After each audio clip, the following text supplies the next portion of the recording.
গ্রামের নাম তালপুকুর। গ্রামের একবারে শেষ প্রান্তে একটা বিশাল পুরনো বটগাছ আছে, যার বয়স কেউ ঠিক বলতে পারে না। লোকে বলে ওই গাছের তলায় সন্ধ্যের পর কেউ একা যায় না, কিন্তু শহর ফেরত অয়ন এসব কথা বিশ্বাস করত না। সে যুক্তিবাদী ছেলে, তাই বন্ধুদের সাথে বাজি করে এক অমাবস্যার রাতে ঠিক করলো সে ওই বটগাছের নিচ দিয়ে হেঁটে ওপার যাবে। রাত তখন প্রায় 12টা। চারিদিক ঘুটঘুটে অন্ধকার, ঝিঁঝি পোকার ডাক আর দূরে দু একটা শেয়ালের হুক্কা হুয়া ছাড়া আর কোনো শব্দ নেই।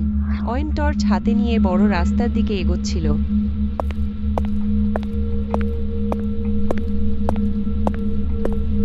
বটগাছটার কাছে পৌঁছাতেই হঠাৎ করে একটা অদ্ভুত ঠান্ডা হাওয়া তার ঘাড়ের পাশ দিয়ে বয়ে গেল। সে থমকে দাঁড়ালো। হঠাৎ শুনতে পেল খুব চেনা এক সুরে কেউ তাকে ডাকছে, অয়ন, ওরে অয়ন, একটু দাঁড়া না। অয়ন চমকে উঠল।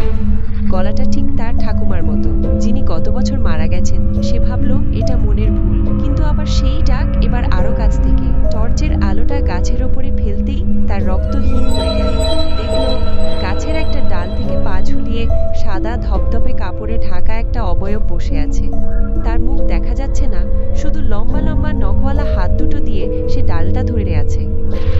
অয়ন দৌড়াতে শুরু করলো, কিন্তু যতবারই সে সামনে এগোতে চায় মনে হয় সে ঘুরে ফিরে আবার সেই বটগাছটার কাছেই চলে আসছে। এটাকে গ্রাম্য ভাষায় বলে চোখ ভোলা বা ভূতখোল। অয়ন বুঝতে পারল সে বিপদে পড়েছে।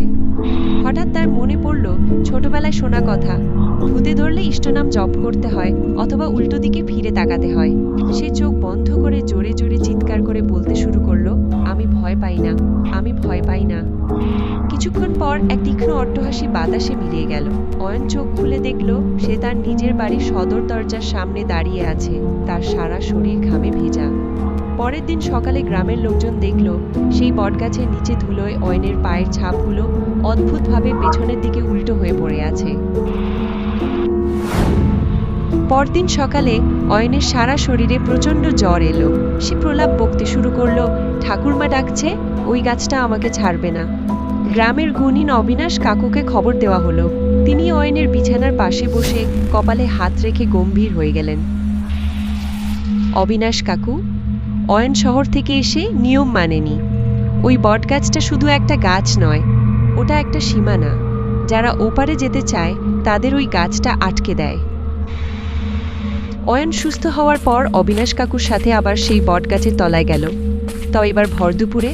দিনের আলোয় গাছটাকে অতটা ভয়ঙ্কর লাগছিল না, কিন্তু গাছের গুঁড়িতে অয়ন একটা অদ্ভুত জিনিস লক্ষ্য করল। একটা পুরনো তামার কবজ বা তাবিজ গাছের ছালের ভেতর গেঁথে আছে। অবিনাশ কাকু বলতে শুরু করলেন, তোর ঠাকুরমা মরার আগে আমাকে বলে গিয়েছিলেন এই গাছে একটা অশুভ আত্মা বন্দী আছে।